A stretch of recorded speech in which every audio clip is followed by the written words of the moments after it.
नमस्कार दोस्तों, आज की कहानी एक भावनात्मक कहानी है। अंकुर की शादी के बाद कौन सा कमरा उनको दिया जाए। सभी कमरे तो मेहमानों से भरे हैं, बस एक कमरा ऊपर वाला ही खाली है। अपने बड़े बेटे अरुण से चाय पीते हुए सविता जी बोली, अरे माँ, इसमें इतना क्या सोचना, हमारा वाला कमरा न्यूली वेड के लिए अच्छा रहेगा। हम ऊपर वाले कमरे में शिफ्ट हो जाएंगे, अरुण बोला। यह सुनकर पास में ही बैठी माला मन ही मन बुदबुदा उठी कि आज तक जो कमरा हमारा था अब वो श्वेता और अंकुर का हो जाएगा। हद हो गई। अरुण ने मेरी इच्छा जानने की जरूरत भी नहीं समझी और कह दिया न्यूली वेड के लिए ये कमरा अच्छा रहेगा। तो क्या 15 दिन पहले हुई हमारी शादी अब पुरानी हो गई। तभी ताई जी ने अपनी सलाह देते हुए कहा, अरुण तुम अपना कमरा क्यों छोड़ते हो। ऊपर वाला कमरा अच्छा भला है, उसे लड़कियां सजा संवार देंगी। और हाँ, अपनी दुल्हन से भी तो पूछ लो, क्या वो अपना सुहाग कक्ष छोड़ने को तैयार है। और फिर हल्के से मुस्कुरा दी। पर अरुण ने तो त्याग की मूर्ति बनके झट से कह डाला, अरे इसमें पूछने वाली क्या बात है, ये नए दुल्हन होंगे और हम 15 दिन पुराने हो चुके हैं। कैसी दूध सी उजली बहू है। अंकुर की यही तो इच्छा थी कि लड़की चांद सी उजली हो। बुआ सास दूल्हा दुल्हन पर रुपए वारते हुए बोली। माला चुपचाप एक तरफ खड़ी देख सुन रही थी।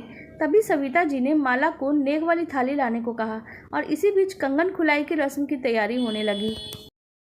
पति के बोले गए शब्द माला को उदास कर गए थे, पर गहमा गहमी में किसी का भी उस पर ध्यान नहीं गया। ससुराल की रीति के अनुसार घर की बड़ी महिलाएं और नई बहू माला बारात में नहीं गए थे, अतः बारात की वापसी पर दुल्हन को देखने की बेसब्री हो रही थी। गहनों से लदी छमछम करती श्वेता ने जब अंकुर के संग जैसे ही घर में प्रवेश किया, वैसे ही कई स्वर उभर उठे, वाह कितनी सुंदर जोड़ी है। पर माला को तो अरुण का चेहरा देखने को भी तरसती रही। भाई की शादी की व्यवस्था और मेहमानों दोस्तों के गहमागहमी में माला का ध्यान ही नहीं गया। माला के कुंवारे सपने साकार होने को तड़पते और मन में उदासी भर देते। फिर भी माला सबके सामने मुस्कुराती बैठी रहती। महिलाओं की हंसी ठिठोली और ठहाके गूंज रहे थे, पर माला अपनी कंगन खुलाई की यादों में खो गई। फूल और पानी भरी परात से जब माला ने 3 बार अंगूठी ढूंढ निकाली, तब सभी ने ऐलान कर डाला, भाई अब तो माला ही राज करेगी और अरुण इसका दीवाना बनके घूमा करेगा। शाम को 4 बजे रीता ने आवाज़ लगाई, जिसको भी चाय पीनी हो जल्दी से यहाँ आ जाए, मैं दोबारा चाय नहीं बनाऊंगी। ला मुझे भी एक कप पकड़ा दे, अरुण ने भीतर आते हुए कहा। ठहरो भाई, पहले ये तो बताओ, आपके वह हस्त विज्ञान वह दावे का जो था, वो आपने कहा था कि मेरी दुल्हन एकदम गोरी चिट्टी होगी, उसका क्या हुआ। ये बात तो अंकुर भाई पे फिट हो गई। ये कहती हुई रीता जोर जोर से हंसने लग गई। अच्छा एक बात बता, मन का लड्डू खाने में कोई बंदिश है क्या, अरुण ने हंसते हुए कहा। तभी ताई सास ने अपनी बेटी रीता को डपट दिया, ये क्या बेहुदगी है, नई नवेली बहू है, सोच समझ के बोलना चाहिए। और अरुण, तेरी भी मति मारी गई है क्या, जो बेकार की बातों में समय बर्बाद कर रहा है। शादी के बाद अंकुर और श्वेता हनीमून पे ऊटी चले गए ताकि अधिकतम समय एक दूसरे के साथ बिता सकें, क्योंकि 20 दिनों के बाद ही अंकुर को लंदन लौटना था। श्वेता तो पासपोर्ट और वीज़ा लगने के बाद ही जा पाएगी। हनीमून पे जाने का प्रबंध अरुण ने ही किया था। ये सब बातें मालो को पिछले दिन रीता ने ही बताई थी। घर के सभी लोग अरुण की प्रशंसा के पुल बांध रहे थे, पर माला के मन में कांटा सा गड़ गया था। मन में अरुण के प्रति क्रोध की ज्वाला उठने लगी। हमारा हनीमून कहाँ गया, अपने लिए इन्होंने क्यों नहीं कुछ सोचा, क्यों रोऊं, लड़ के रहूं या क्या करूं। ये सवाल जिसे संकोचवश अरुण से स्पष्ट भी नहीं कर पा रही थी, उसके मन बस लहूलुहान हो रहे थे इन सवालों के जरिए। समय का पहिया अंकुर को लंदन ले गया। ऐसे में श्वेता अकेलेपन अनुभव ना करे, इसलिए घर का हर सदस्य उसका ध्यान रखने लगा था। भांजी गीता तो उसे हर समय घेरे रहती। माला तो जैसे कहीं पीछे ही छूटते जा रही थी। तभी तो माला शाम के धुंधलके में अकेली छत पे खड़ी स्वयं से ही बतिया रही थी। मैं मानती हूँ कि श्वेता को अंकुर की याद सताती होगी, पर सारा परिवार उसी से चिपका रहे, ये तो कोई बात नहीं हुई। मैं भी 2 माह से यही रह रही हूँ, पर अरुण भी दिल्ली के एक सप्ताह के अंत में एक दिन के लिए आते हैं, और मुझसे हमदर्दी क्यों नहीं होती। तभी किसी के आने की आहट से उसकी विचारधारा भंग हो गई। माला, तुम यहाँ अकेले क्यों खड़ी हो, चलो नीचे, माँ तुम्हें बुला रही हैं। और हाँ, कल सुबह की ट्रेन से मैं दिल्ली जा रहा हूँ। तुम श्वेता का ध्यान रखना, वो उदास ना हो जाए। सभी उसका ध्यान रखते हैं, पर तुम ज़्यादा ध्यान रखना तो अच्छा रहेगा। अरुण इससे पहले कुछ और बोलता, माला गुस्से से चिल्ला पड़ी। सबके लिए आपके मन में कोमल भावना है, पर मेरे लिए नहीं। क्या मैं इतनी बड़ी हो गई हूँ कि सबका ध्यान रखूँ और खुद को ही भूल जाऊँ। मेरी इच्छाएं, मेरी कल्पनाएं, मेरा हनीमून, उसका क्या हुआ। वो तो माँ जी आपके पीछे 3 सालों से लगी थी, तब आपने शादी के लिए हाँ की थी। आपकी शादी जबरदस्ती हुई है। उस दिन रीता ने जो हस्त विज्ञान वाली बात कही थी, इससे लगता है आपकी चाहत शायद कोई और थी, पर माला ने बात अधूरी छोड़ दी। अरुण हैरान सा होकर माला को देखता रह गया। आज तुम्हें क्या हो गया है माला? तुम श्वेता से अपनी तुलना क्यों कर रही हो? उसके नाम से तुम्हें इतनी अपसेट क्यों हो रही हो तुम? नहीं, मैं किसी से तुलना क्यों करूँगी, मुझे अपना स्थान चाहिए आपके दिल में। परसों कौशल्या बाई बता रही थी कि अरुण भैया तो ब्याह के लिए तैयार ही नहीं थे। उफ, तुम औरतों का दिमागी घोड़ा बिना लगाम के दौड़ता है। तुम इन छोटी छोटी व्यर्थ की बातों का बतंगड़ बनाना छोड़ो और मन को शांत करो। अब नीचे चलो, सब खाने का इंतजार कर रहे हैं। वह दिन भी आ गया जब माला अरुण के साथ दिल्ली आ गई। यहाँ पे अपना घर सजाते संवारते उसके सपने भी संवर रहे थे। अरुण के ऑफिस से लौटने से पहले खुद को आकर्षक बनाने के साथ कुछ न कुछ नया पकवान, चाय आदि बनाती। फिर दोनों गप्पे लड़ाते, कुछ टीवी सीरियल देखते और रात गहरा जाती। फिर दोनों एक दूसरे के आगोश में समा जाते हैं। हाँ, एक बार छुट्टी के दिन माला ने दिल्ली दर्शन की इच्छा व्यक्त की थी, तो ये रोमानी घड़ियाँ साथ बिताने के लिए ये हमारा हनीमून पीरियड है। फिर दिल्ली तो घूमना होता रहेगा जाने मन। अरुण का ये जवाब उसे गुदगुदा सा गया था। शनिवार की छुट्टी का दिन था। अरुण अलसाया सा लेटा था, तभी मोबाइल बज उठा। अरुण फ़ोन उठा के बोला, हेलो। अच्छा ठीक है, मैं कल स्टेशन पहुंच जाऊंगा, ओके बाय। किसका फ़ोन था? चाय की ट्रे लाती हुई माला ने पूछा। श्वेता का, वो कल आ रही है, उसे रिसीव करने जाऊंगा, कह के अरुण ने चाय का कप उठा लिया। श्वेता के आने की खबर से माला का उदास चेहरा अरुण से छिपा नहीं रह पाया। क्या हुआ? अचानक से तुम गुमसुम से क्यों हो गई? अरुण ने उसकी ओर देखते हुए पूछा। अभी दिन ही कितने हुए हैं हमें साथ समय बिताते हुए।